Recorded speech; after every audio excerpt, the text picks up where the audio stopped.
Welcome to Crossing the Line, the podcast from NC Sesame, where we examine educator sexual misconduct, survivor stories, and the systems that can either protect children or fail them. I'm your host, Joelle Casteixspeaks. Today, I'm joined by Dr. Donna Bulatowicz, survivor, educator, researcher, and advocate. Donna's story challenges many of the assumptions people hold about child sexual abuse. As an elementary school student, she was abused by a female teacher, an experience that was misunderstood, minimized, and overlooked in ways that are all too common.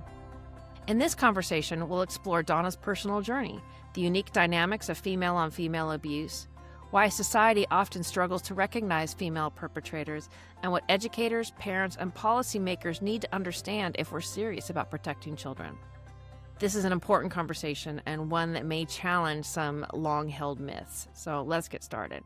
Welcome to the show, Donna. Thank you so much, Joelle.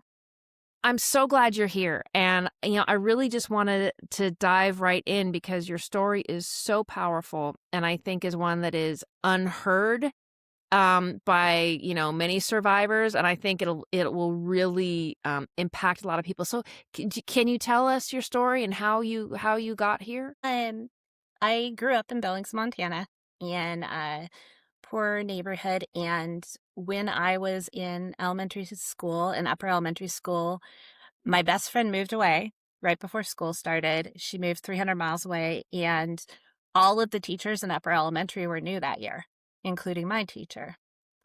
And she started grooming me right away. Like the first day of school, she was putting her hand over mine and telling me I was the prettiest little girl she'd ever seen. When I moved my hand away, she put her hand elsewhere. And just constantly being what I called pushy like that. That year was an awful year. I had wanted to be a teacher, and then that took that away from me for a while.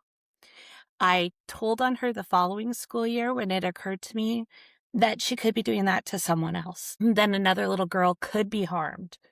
So I told my school counselor, who did everything right. She asked me to tell her more when I had said something that she wasn't quite sure about. I said, my teacher, that teacher had made me uneasy. And she's like, well, can you tell me more about that? And so I did, and eventually told her what was happening. And then I started crying and apologizing because my teacher had threatened me.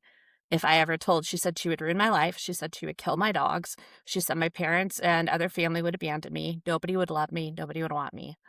And I believed her, because she seemed all powerful to me. But the school counselor, comforted me, told me what she needed to do, and let me choose whether I wanted to go back to class, whether I wanted to stay in the room, what I needed. And I stayed in the room until I was done crying. My dad took me to the police station later that day to report to the police. My dad was a social worker. He is actually one of the two people who started the sexual abuse task force in Yellowstone County. And so he knew the officers. He thought they were going to follow the interview protocol and do everything right by me. They did not. They told me a woman wouldn't molest a girl, especially her. They said she had a husband, she wasn't a dyke, and yes, they used that term. She had sons. There was no way it could have happened. She was a pillar of the community. They did not ask me the questions they should have asked. They should have asked, for instance, if she had identifying marks on her body, which she did. And if I had known they should have asked that, I would have told them. But because they didn't ask, I didn't say it. I didn't offer it. Needless to say, she ended up getting away with the abuse. The school district tenured her after I told on her and moved her to another school with a younger grade level and a school that had a lot more places she could be alone with the child. She and her enablers retaliated against me. Some of my teachers from that point on were some of her enablers. I lost awards and honors I'd won. I lost opportunities for scholarships. I had a teacher call me a liar in front of the class. Just basically, school was, but hell for me because of all that. However, also all of that made me really determined to become a teacher because I didn't want anyone to go through what I did. I wanted to be the teacher I needed. I wanted to be a teacher like my amazing first grade teacher, Mrs. Kinn's father. I wanted to help children and to protect children. And so I did. I became a teacher, and then I became a teacher educator.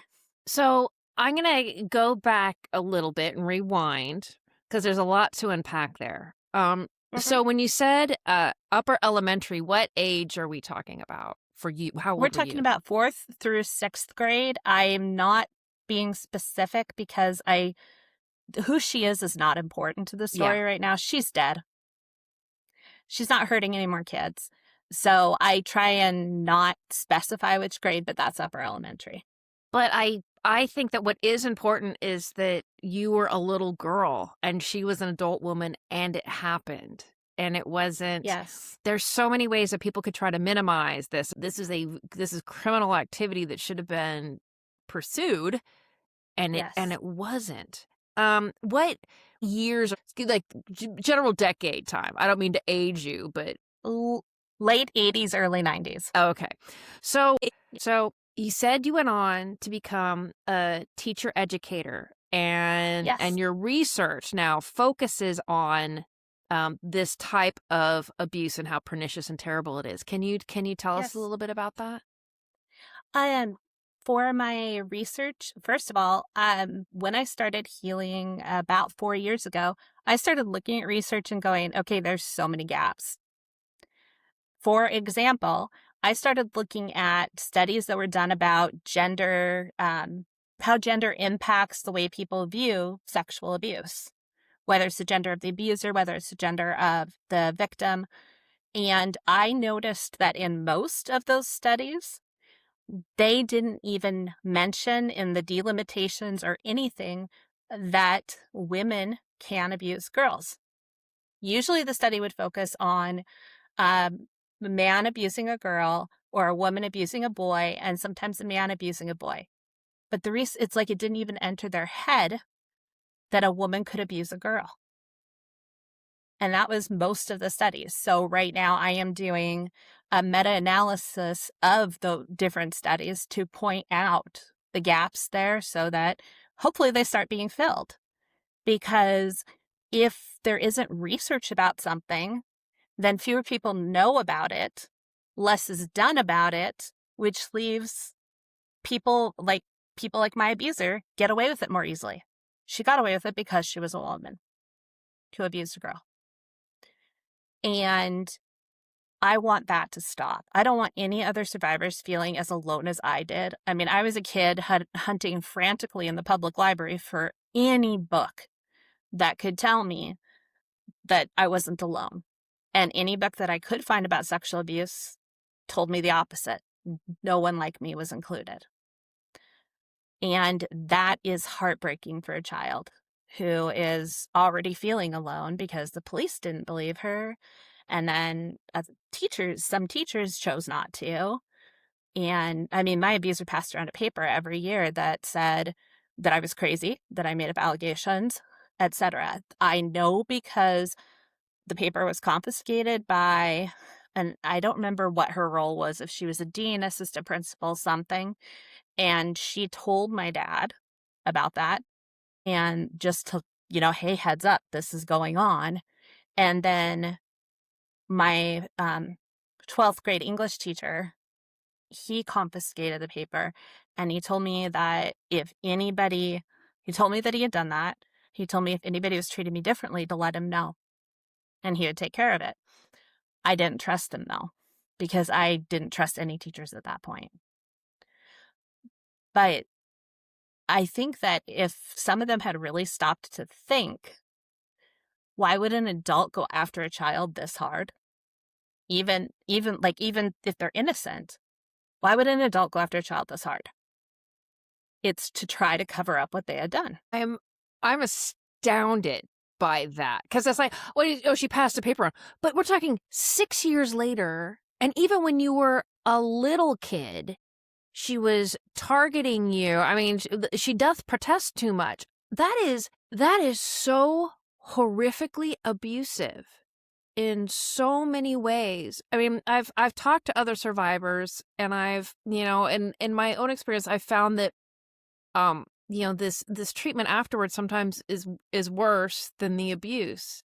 How have you been able to come through that? What was your healing journey like? Well, for a long time, I just pushed it aside because it was too much for me. I was lucky in the fact that my family believed me. My parents immediately said, I am so sorry that she did that. I'm so sorry we didn't see it. They got me into therapy with the person who is supposed to be the best child psychologist for childhood sexual abuse. She did some good things, but she also told me that I wasn't a virgin anymore, so nobody would want me. She also told me that I was completely healed and would never need therapy again. So when I started, struggling with it, I just pushed it away because I was like, I'm supposed to be healed. I didn't want to be failing. I had the perfectionistic thing that a lot of survivors do. And so I didn't even realize how much I needed to heal until 4 years ago when a lot of things happened around the same time. And including, I started having regular dreams about my abuser, which hadn't happened for a long time since I was like in high school was the last time I had that. And also had a lot of friends bringing her name up out of nowhere. And they either they knew she had been my teacher because I had one of my friends had asked me, oh, you were at Newman Elementary during this time and she was a teacher there. Did you know her? And so no reason to lie. I said yes. But people kept bringing her up over and over and over. And it was really upsetting me. And then finally was like, you know what? I probably still need to heal. So that's when I got on the journey. And that's when I realized how many gaps there still are in research about this, how few stories are being told, and that this is more common than many people realize. For example, on some surveys of survivors, 40% of survivors had a woman as one of or the only abuser. And in Billy Joe Grant's research on news articles that's on Sesame's website, they found that of the news articles from 2014 to, I believe, 2026, it was 25% of the articles about teacher sexual abuse was a woman teacher who had abused somebody. So this is more common than people realize.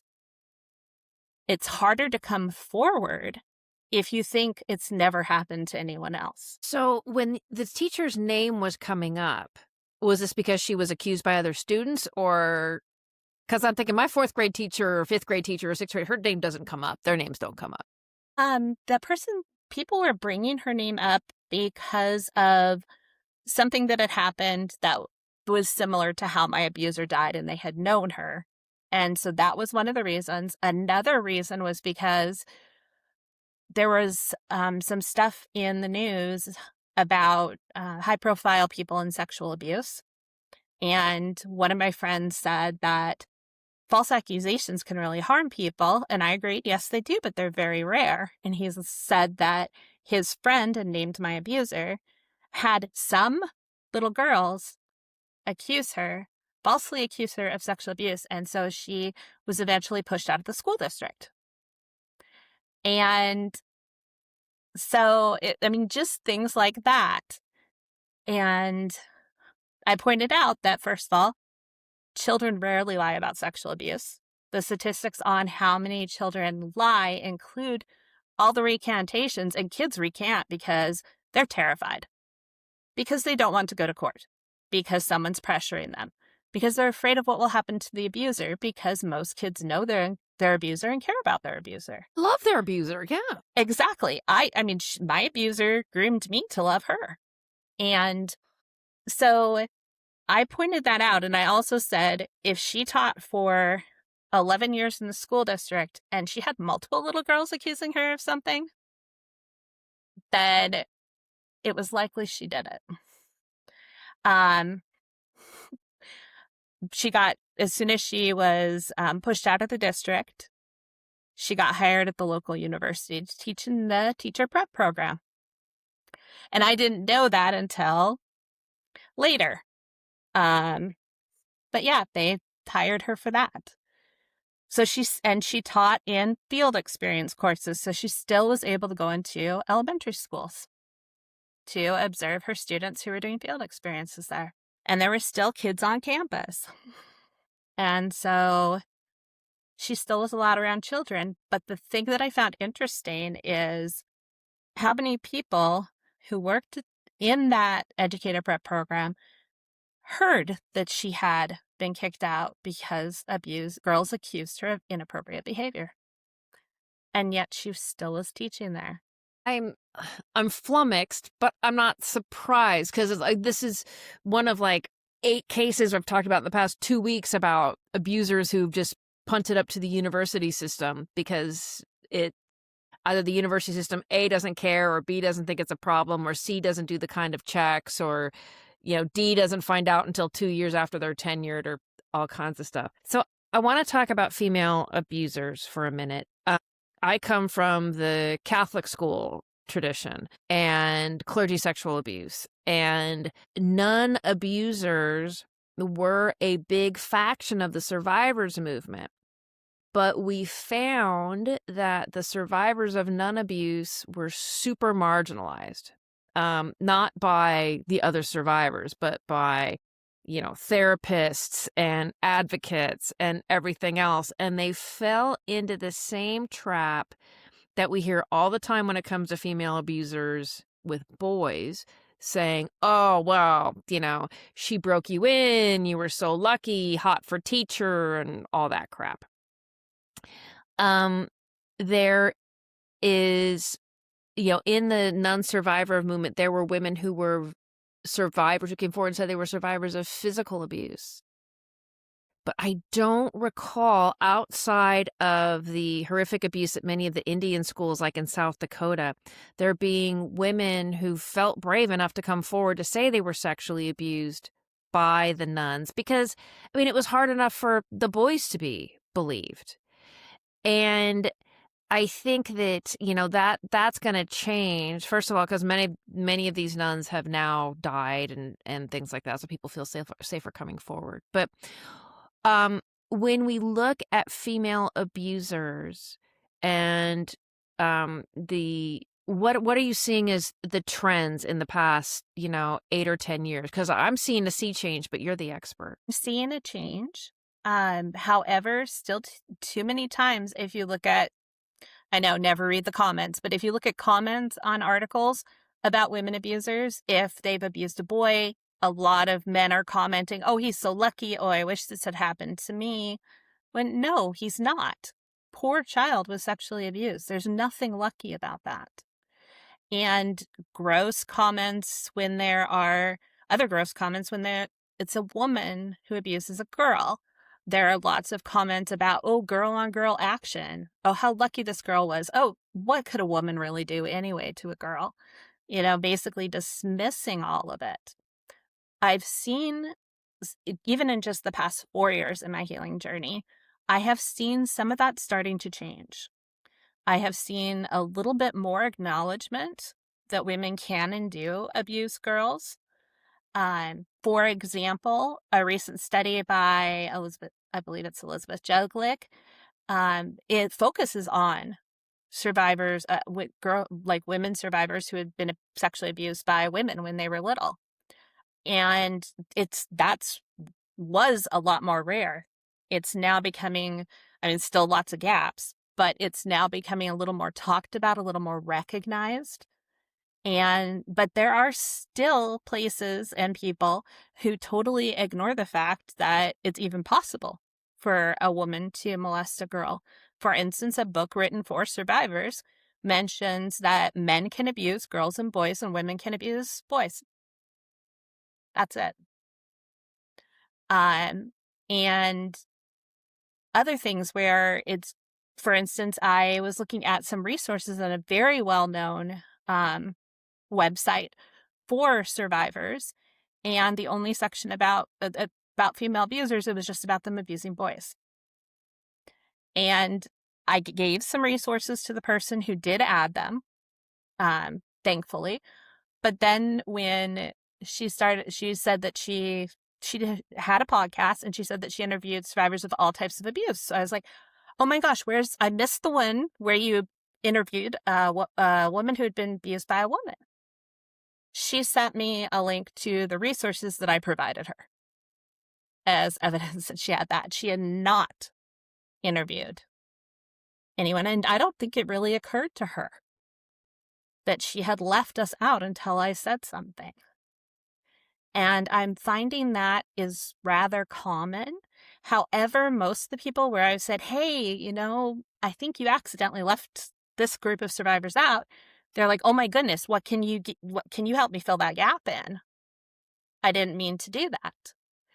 But I think because for so long it was basically taboo to talk about, people just don't realize it can occur. They have this huge, for lack of a better term, a blind spot. And if our brains don't think something can occur, we gloss over evidence that it does occur. We all, our brains can be kind of lazy. It tries to follow well-worn pathways. And if it's a new pathway, if it produces really uncomfortable cognitive dissonance, a lot of times people are like, oh no, I don't want to hear that. And they pass over the story. They gloss over the headline where a woman molested a girl. They don't even think about it when they're thinking about survivors. Or they say things like, the police said to me, a woman wouldn't molest a girl. And so all of that is still there, but more people are starting to listen. And that gives me hope. Well, the thought is abhorrent when you think about a woman molesting a girl. Yes. I mean, we think about women can be physically abusive, of course, but it's like this is we think of mothers and there's this, like, I don't know, it's tribalism among women. We would never do something like that. But of course, women do, and women do commit these things. And for men, that's even more abhorrent. Because it's that cognitive dissonance. It's like virtually impossible to be able to think that a woman could commit these crimes. And, I think that the Mary Kayla Tourneau case opened a lot of doors, but it opened them in a very slow process, because when she was first arrested, I mean, he was like 11, and people were like, oh, that's awful. And then she, gets out of jail and gets pregnant by still molesting him. And then it goes on, and then she gets out of prison, and then they get married and they raise these kids. And now she's dead. And now Vili Falau is like coming through his own healing journey. And he hasn't done anything public recently that I've seen, but he is pretty damaged. A lot of horrible things happened to him. Absolutely. And I think that started a little bit of a conversation, but I will easily admit, the survivors movement, especially, you focus on your own healing. The worst abuse that ever happened is the one that happened to you. And then you reach out to a larger group and a larger group and a larger group. And it's lazy, but it's understandable why it's like, oh, well, it just got forgotten. And we have to fix that. That is because it's not excusable anymore. Because there are too many survivors that need help. And I want to salute you for something, because going back, you said that you came forward and you told that school counselor that, things are happening. And this is in a time period where there wasn't a lot of education, anti-abuse education for kids. And certainly any education there would have been the man in the white panel van. What was it that gave you the strength to come forward and say something? And because you said you wanted to help other girls, but there had to be, like, how were you able to verbalize what happened? Well, I'm autistic, and one of my autistic things is a strong need for justice and fairness, etc. And it can be kind of black and white thinking, like, this is wrong. It doesn't matter that nobody else has said anything exactly like this. This is wrong. I need to do something.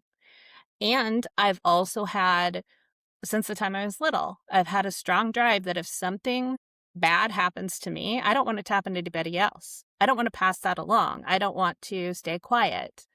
And I've always found it easier to speak up for other people than myself. So the only reason I told on her was to save other little girls. As soon as it occurred to me that she might be repeating that behavior, that's when I needed to tell. I couldn't live with myself if I didn't. Do you think you were also targeted? Were you diagnosed as autistic yet when? Yeah, see, and that's another. Women are totally ignored when it comes to that kind of diagnosis. So you're fighting a double battle. But do you think that she saw that vulnerability and targeted you because of that? Absolutely. I was a quiet kid. When I first started going to school, I didn't talk my first year in kindergarten. When I was in kinder, talked to my friends, but I wouldn't talk in class. I was scared, and I have situational mutism. And I wasn't talking to my teacher at first either, my new teacher. And I think she liked that I was quiet. I was well known in the school as a rule follower, someone who's at the top of the class, someone who likes to help, and somebody who wanted to be a teacher. And I'm sure she heard around about me, from other teachers. And she had seen me run to hug my first grade teacher a few days into the school year. And then she talked to my first grade teacher about me. So I'm sure she learned those kinds of things, and that made me more attractive to her. Because if a child follows rules, does what an adult tells them to, then the abuser thinks, okay, they'll listen to me when I tell them to do this. If the child is quiet, that might mean the child is less likely to speak up for themselves and more likely to stay quiet when the teacher threatens them. So I think those were characteristics that she found attractive. So you're the rule follower, quiet kid, high achieving, and she's writing letters about you every year about these false allegations. Again, I'm absolutely blown away by that. So when you said that, she talked to other teachers, what were signs that other teachers at the school and other adults could have picked up while your abuse was going on to get ahead of it, to stop it, besides the counselor reporting to the cops? And that was the following school year that the counselor reported. But when the school year she was abusing me, she immediately started calling me hers. She'd call me my Donna, my baby girl, my sweetie, my little girl, even when she talked to other teachers about me, because I overheard her saying that. That should raise a red flag. If a teacher is talking about a child that way, they shouldn't be talking about their students that way at all. I mean, of course, my students, my kids, my fourth graders or whatever, but not that's my little sweetie or my little girl. That should have set off so many red flags. Additionally, if she was near me, her hands were on me pretty much all the time. She would be playing with my hair. She would be massaging my shoulders. She'd be coming up behind me and hugging me. She'd be tickling me. She'd pick me up. She'd pull me and those under are things her that if a man did, it would be an instant red flag. And I'm sorry, I cut you off, so please. Oh, no, absolutely. I don't think a man would have gotten away with any of these behaviors. I think they would have all, the other teachers, other adults would have been like, something's wrong here. But because she was a woman, because she portrayed herself because she was a mother, she had been a stay-at-home mom, and she had groomed the community to see her as a very devoted mother, a wonderful volunteer, a loving wife, all sorts of other things. That's how people saw her. And they probably misinterpreted some of her behaviors as being motherly, because she'd also fix my clothes, adjust my clothing and other stuff that's not appropriate for a teacher to do, unless a kid's like, hey, my zipper on my jacket is stuck. Can you help me? But that wasn't the kind of thing she was doing. She was tucking in my shirt for me. And that's not something. She was picking lint off my skirt, which basically meant she'd be flipping it up. Those aren't things that teachers should be doing. If there's a mark on a child's clothes, you can tell the child where the mark is. Or if there's lint or something, kids don't care. So, I mean, you really don't even need to mention that unless it's picture day and it's going to show up glaringly in pictures. But those things they would not have liked a man doing. Additionally, she spent a lot of alone time with me. She had set it up that since she was a new teacher, she needed some help with bulletin boards and things like that. And because I wanted to be a teacher, she was going to mentor me. So she got other adults in the school used to seeing me with her, getting art supplies, getting paper for bulletin boards, doing inventory for the school store, etc. So they didn't think of it when the doors started closing while she was with me in these spaces. They didn't think anything of it when she came to get me off the playground early before school started, or when she kept me later, or when she kept me in over recess, etc. She groomed them to get used to that. She groomed my classmates to get used to that, seeing her hands on me, to get used to, and my classmates would get mad at the favoritism. She would give me snacks. She would give me, soda. She would give me all kinds of things that they weren't getting. She would give me special attention. And even another thing that the other grade level teacher saw that should have been reported immediately. I broke my wrist at school. I was doing a back walk over in PE, and some boys were being, kids Boys. and shoving each other around. And one fell into me, and I popped my bone out of the socket. And so the next day, it was my left hand. I'm right-handed. The next day, she insisted she had to help me in the bathroom. She didn't. My parents would not have sent me to school without clothes I could easily manage with one hand, but she insisted she had to help me. And I was crying because I was so humiliated. The other grade level teacher saw her and I come out of the same bathroom stall, because the teachers use the same bathroom as the kids, which should not happen either. And my teacher ran to her and said, "Oh, Donna broke her wrist and she asked me to help her." And I'm shaking my head frantically. And the other grade level teacher did nothing. Also, when I said to that grade level teacher, "I don't want to go to my classroom, my teacher scares me," she didn't ask, "Can you tell me more about that? Why don't you want to go? Why does she scare you?" I even told the other grade level teacher, "My teacher's too handsy with me and I don't like it." Nothing. But if a man had done these things, I am certain that one of the teachers would have stopped that person. My teacher would also hold me on her lap in assemblies. And my first grade teacher, when she saw that, and she saw I must have looked really uncomfortable, after the assembly, she came over to check on me. And my teacher was, Johnny on the spot right there. And my first grade teacher told me I could come talk to her anytime about anything because she's trying to leave that door open. But my teacher was already right there, like, "This is my student. I'm taking her with me. We need to get back to class," that kind of stuff. But I didn't know how to tell my first grade teacher. My dad had taught my brother and I about body safety and sexual abuse, but it was always presented because it was the time period where stranger danger was key and where abusers were always depicted as creepy older men. I had never heard of a teacher abusing a kid. I never heard of a woman abusing a girl.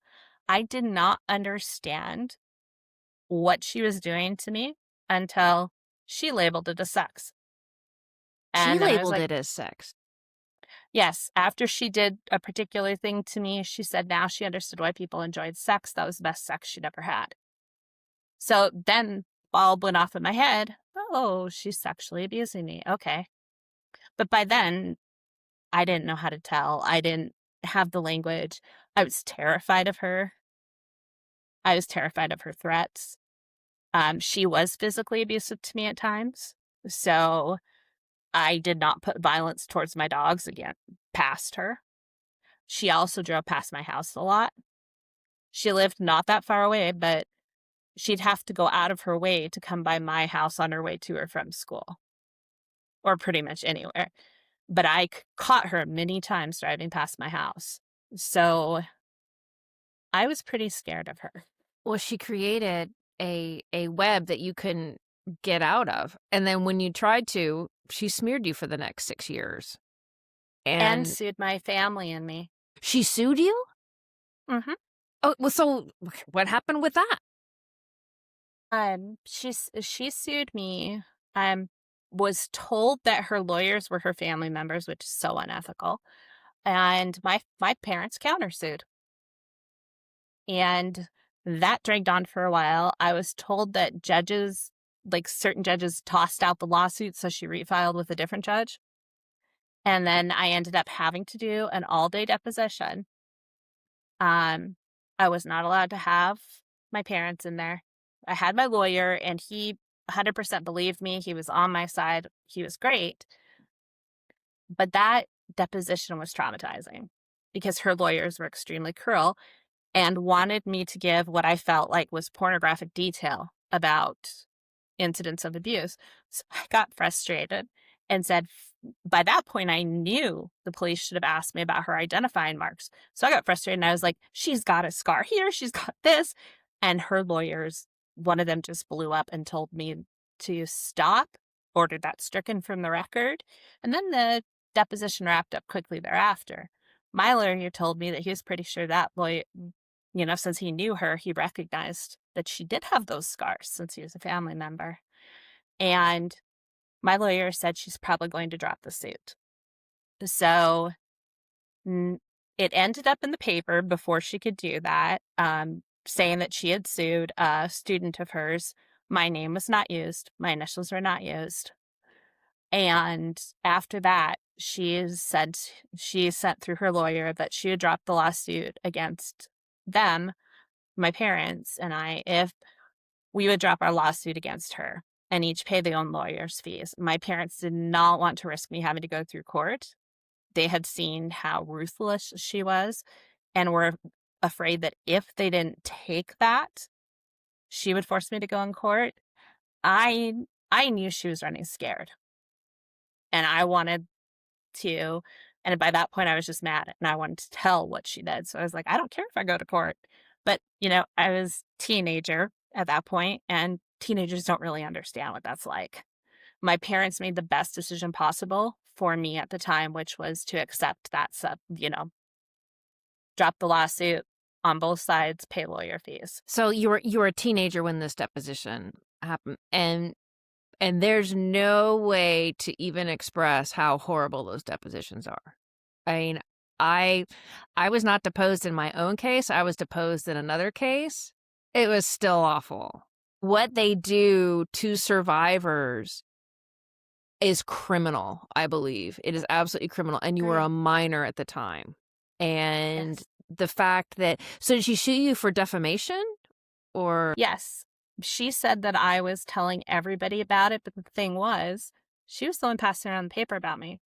She was the one who, when she came back from her paid leave of absence, when the district was investigating whatever they did, she told all of her students that she had been gone because Donna Bulatowicz lied about her and that they should let me know how they felt about that. So she encouraged them to bully me. She's the reason so many people knew. I did tell some people, obviously. I told the police, the school counselor. My classmates, they knew something had gone on that year. I mean, some of them were teasing me about being our teacher's girlfriend. But they hadn't known what to label it. And those are the reasons that so many people knew. I did tell some, but not as many as she. But she was suing us for people knowing about it. Well, and that's someone acting out of fear, because I mean, I'm only, postulating here, but chances are she wanted to make sure that the other survivors kept their trap shut and was using you as an example. Absolutely. I am certain of that too. I am sure she has far more victims than who spoke out. She did tell me that she had played the same games with her little sister that she did with me when she was starting to abuse me. So I'm maybe she lied to try to make it seem like this was okay, but abusers don't usually admit to sexually abusing somebody they didn't sexually abuse. Well, and they don't come into the game as skilled as she was when she targeted you. She was already a pro. She wasn't, Yes. and they don't stop, and we've seen the research, and my experience in the Catholic Church, we found that these guys were, molesting kids when they were in seminary and in high school and everything else, and just went all the way up through the system, and I can't think that would be any different for someone like the woman who hurt you. Because from what you're saying, she knew exactly what she was doing, and she knew how to shut you up, shut your friends up, make sure that, you were defamed for the next 6 years, and then went ahead and sued you. That's, oh my God, Donna, you're amazing. You are absolutely amazing. And Thanks, I want Joelle. to honor how much I respect and admire you for what you have come through, and now the work that you're doing very publicly to make sure that this horrible crime doesn't happen to other girls. And so what is the research saying? I mean, because you said there's holes in the research. Is there any research going on right now about female on female educator sexual misconduct? Not as far as I am aware. It's sometimes included in other ones. I am doing an autoethnography about my experiences. Autoethnography is, and basically think of like a memoir or something, but it is more analytical than that. Like you do an ethnography on your own experiences and situate them within the research.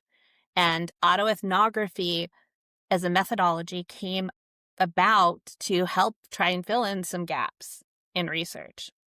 So I actually have two different ones I'm working on in relation to what happened with me that there isn't anything about. One has to do with bibliotherapy and how I use books to help me cope after the abuse.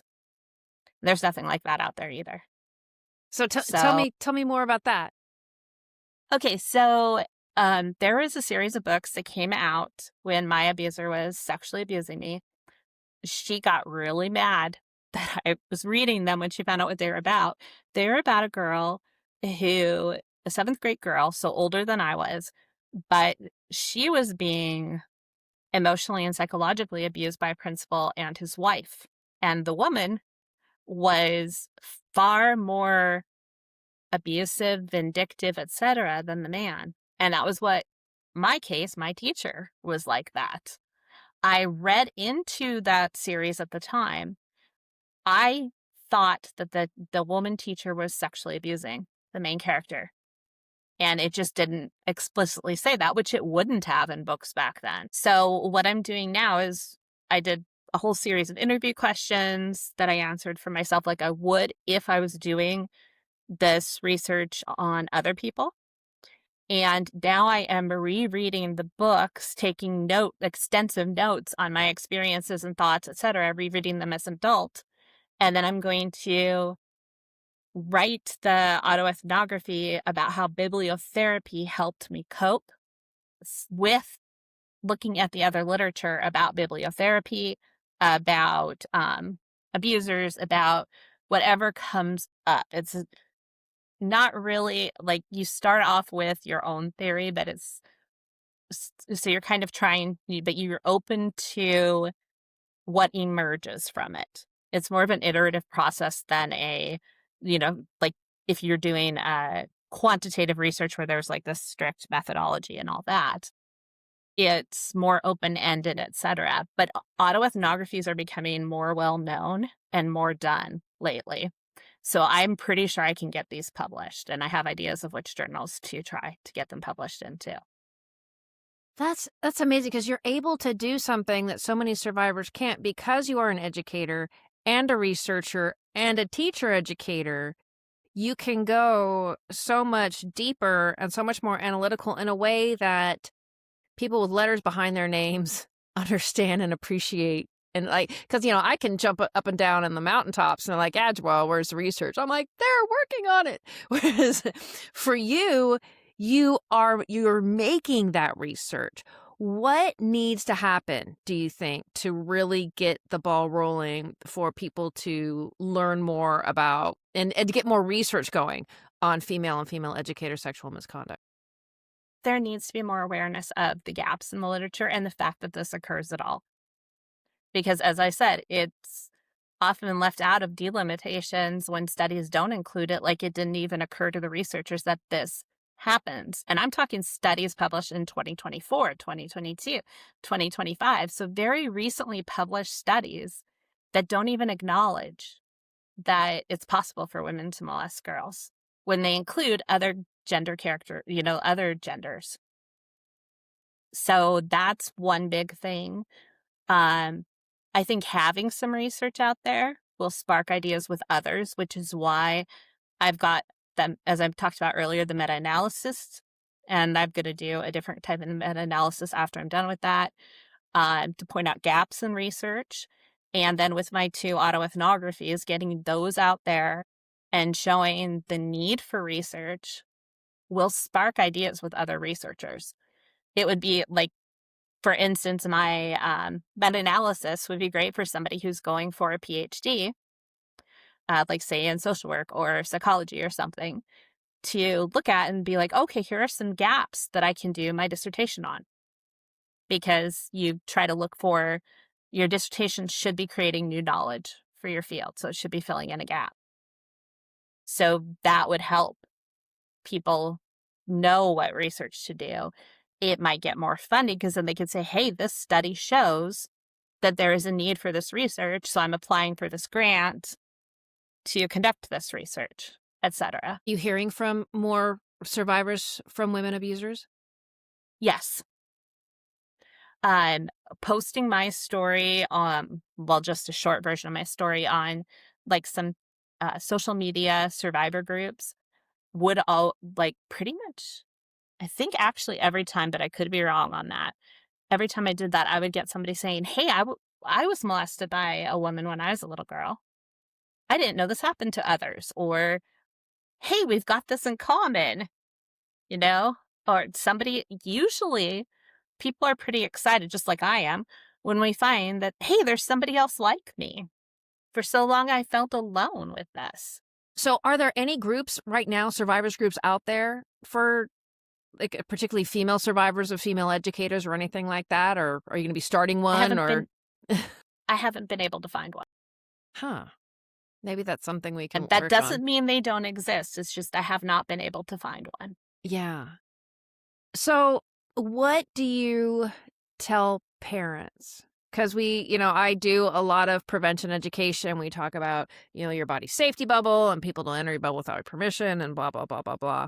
But I think we still condition our kids to be more scared of men than of women. And in not the particular curriculum I've worked with, but with other ones are like, oh, if you're scared or alone, go to a woman or go to a mom. What do you say to parents to make sure that their kids are well equipped and well armored to not be attractive to female abusers? I think I don't know that I could say that any child would not be a target, because you never know what characteristic a particular abuser is looking for, unfortunately. But kids who know what boundaries are, who know that adults should respect boundaries, who aren't taught to capitulate to whatever adults want when it makes their tummy feel weird or something seems wrong, those kids tend to be less attractive to an abuser because they're more likely to speak up. They're more likely to say something. Like, if they're taught that an adult is not supposed, or anybody is not supposed to touch their body without consent, like even for, like for a handshake, high five, whatever, the person needs to ask consent. If that's been modeled and taught to them, then when an adult touches their body without consent, they're more likely to say, what are you doing? And that will probably scare an abuser. Like, oh gosh, they're speaking up, I should choose a different child. Unfortunately, it usually doesn't scare an abuser off of abusing completely, but that helps. And when parents talk about boundaries with kids, body boundaries, body safety, all of that, they can use examples with women in them. Not just if a man tried to hug you, without asking if it's okay, what would you do? Say, if a woman tried to hug you, um, or if any adult, not put a gender on it, just any adult tried to hug you without asking, or if another child tried to hug you without asking, what do you do? Consent education is so important.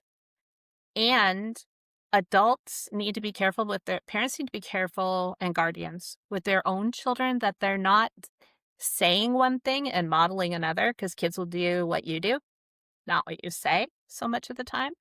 So if parents teach a child, you should, you should speak up if anybody crosses your body boundaries and then forces the child to hug and kiss relatives that they don't want to. That's teaching the child that their body boundaries don't matter. So consistency. A lot of adults find these conversations difficult, but they can be facilitated through children's books. For example, the book, Can I Give You a Squish? Or Rissy No Kissies, those two books, or My Body is for Myself, they all talk about body boundaries in a way that makes sense to kids. Like in the book, Rissy No Kissies, the little birdie doesn't like kissies and her family likes them. And she learns how to speak up and say, no, I would like this instead. But that can start the conversation. Like, is there something that she could have done or said sooner to help her parents know that she didn't like that? What should Rissy do if someone tries to give her a kiss without asking? Well, Rissy can do this, because it's often easier for children to talk about what a character can do or not do than it is to apply it to their own lives at first.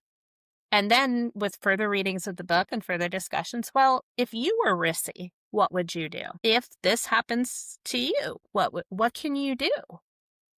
And brainstorm different ways they can tell an adult that they feel who they feel safe with. Brainstorm who are their safe adults. All of those things will help children know not just how to recognize boundary crossings, but how to tell.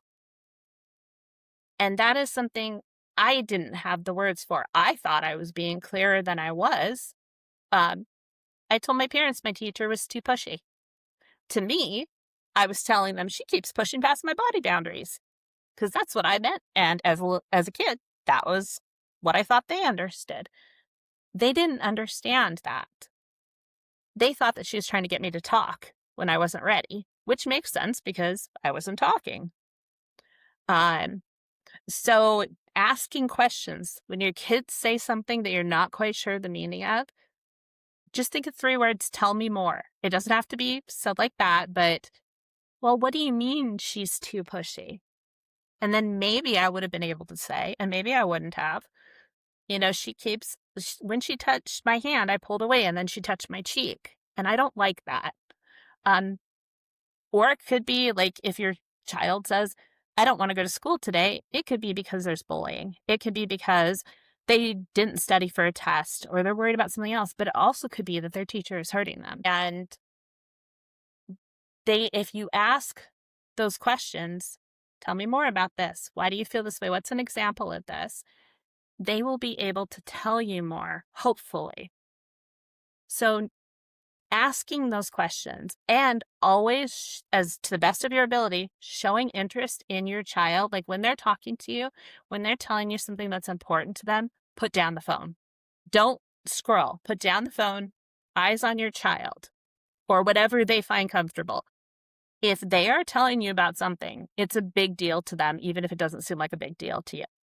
So if they tell you that Johnny cut in line in front of them that day and they're mad at Johnny, that's a big deal to them because they wanted to be at that place in line and somebody took it from them. If you listen with those things, they're more likely to come to you with bigger things. So that open communication is essential too. What do you want to say to educators and teacher educators, especially those, training, people who are coming into the field? What do you want to say to them about what they can do to identify and prevent sexual misconduct by female educators? Well, first of all, They need to realize that any gender can abuse a child and any gender can be abused. That is key, because if someone doesn't realize that, they're not going to notice the behaviors that are concerning. They also, every educator preparation program or EPP and every school needs to have training on sexual abuse education, intervention, and prevention. Because if they don't have that training, they won't know what to look for. I started writing about like grooming behaviors shortly into my healing journey on my social media. And I had teacher friends who hadn't known any of that. Some of them have been teaching for quite a while, and they hadn't known what to recognize. And because of that list, a couple of them private messaged me and said, "Oh my gosh, my colleague is doing that with a child." And then they went to the principal, investigation happened, and thank goodness, and sure enough, it found out something was happening. But they're great, they're my friends, they're great people, they're great teachers, but they didn't know what to look for. It's usually not taught in educator preparation programs of like what a mandatory reporter means, other than just, if you suspect abuse, you need to report it. That's usually the extent of it. So, well, pre-service teachers are left with, well, what does that mean? What does it look like? What are the steps I take? Do I document things? What am I supposed to look for exactly? And what if it's my colleague who I really like? What if it's my principal who has power over me and they could fire me, etc.? They don't know what to do in those situations because nobody has given them the tools. Nobody has practiced with them how to do this.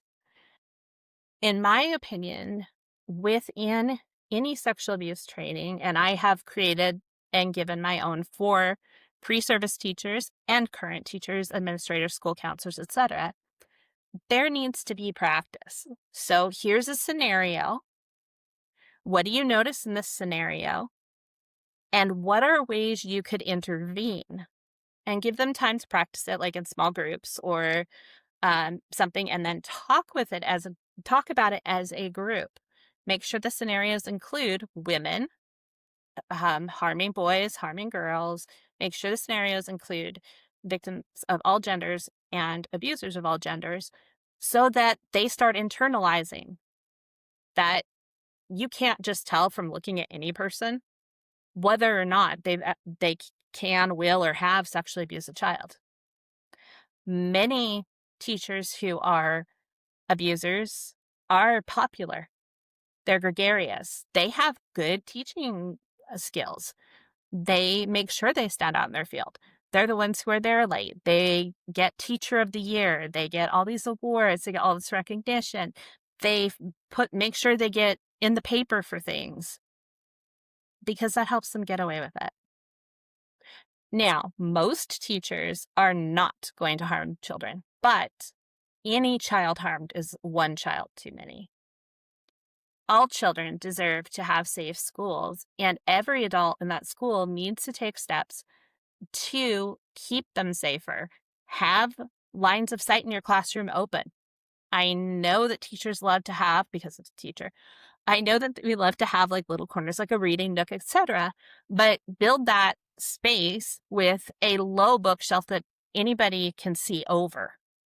You don't need to have a floor-to-ceiling bookshelf to curtain off your reading space, because that provides a place where something could happen. Remove that opportunity, and you make it harder for things to happen. Schools should not have teachers using the bathroom with kids. That's not appropriate. And there's too many ways something can happen in there that should not happen. So have separate teacher facilities. If there are windows in the doors, they should remain uncovered unless it's a lockdown drill or, God forbid, a lockdown. Those windows should be uncovered. If somebody has paper covering their window, that's concerning. Why? And sometimes it's just that their students get distracted by people walking by, but that still needs to be something that that can't happen. Like, that covering needs to come down. They should not be alone with a child. If you've got one child in your classroom, because maybe the child wants to talk to you about something, stay in line of sight of the door, the open door. That's to protect the teacher too. And schools, there's so many different things schools could do, having cameras and hallways, etc., but those require more money. However, rearranging the classroom to make sure there's clear lines of sight is free. Making sure there's no covering on the doors is free. These can be implemented tomorrow. And they can help make the school a safer place for kids. Additionally, there's more child-on-child sexual abuse happening in schools too. So getting rid of those areas where somebody could be alone with someone else and be unseen helps prevent that as well.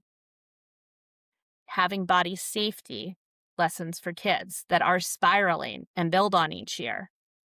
So, for instance, kindergarten can learn before you hug somebody, ask. That's a great body safety lesson for kindergartners. And first grade, it can be built on more, second grade, etc., all up through high school. There are some curricula out there that do this pretty well, and there are others that could be improved. All the curricula need to include that any gender can abuse and any gender can be abused, so that they understand that, along with ways to tell. I wrote a picture book recently, and revised. And it's the book that would have helped me. It would have helped me know what my teacher was doing before she did it. And it's also, I think it's a great story. I'm in love with my book. And so are some other people Is it published? Not yet. Oh, okay. I need to work on that. I will put it in the show notes as soon as it's published. Thank you. But I mean, like, I've had some others who know a ton about children's literature who've told me they're in love with my book.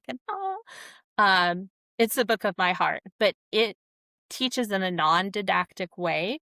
So not preaching at kids, but just sneaking it in a good storyline, ways to recognize grooming and how to tell.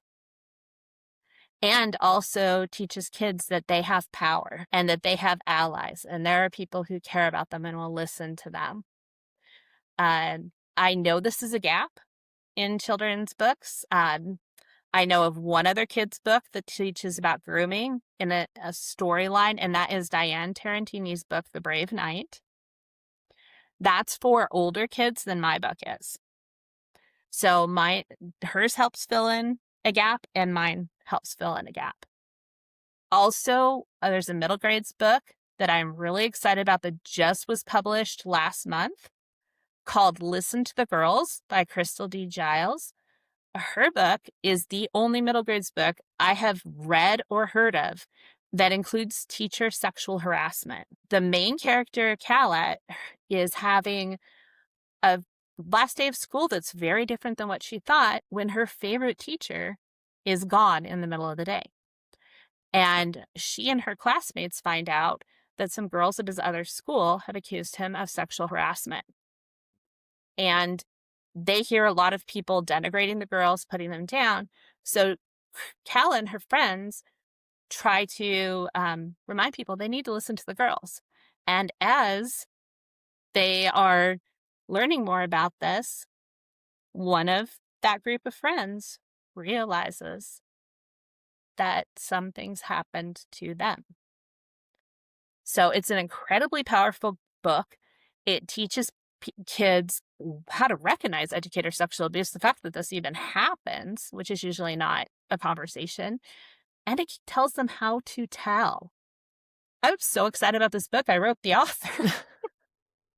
Well, I'll include it in the show notes. So I have told some of my friends who are chairing book award committees that they need to read this book for consideration for their award. Because it's so amazing. I think it needs to be in every upper elementary and middle school library, every public library, etc., because kids need to know. This book will save some kids. And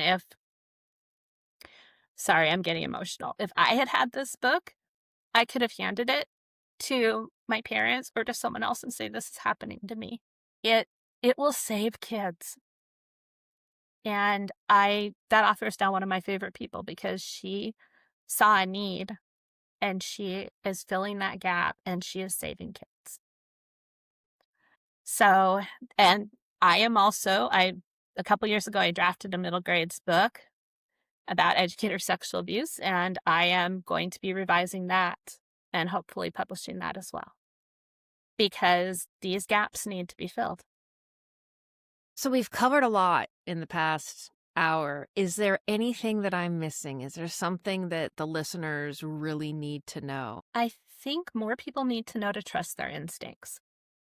If something feels off about a child's behavior, about what a child is saying, about the way an adult is acting with a child, listen to that.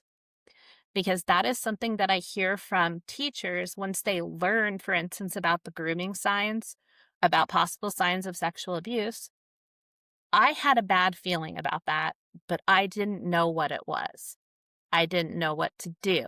I didn't know if I was making things up, because if you don't know something exists, you don't know what to do with it. You don't know how to handle it. You don't know to listen to it. It might not mean anything is happening, but it could. So if something strikes you as off, take a look at that. See what's happening. Investigate further. You could be saving a kid.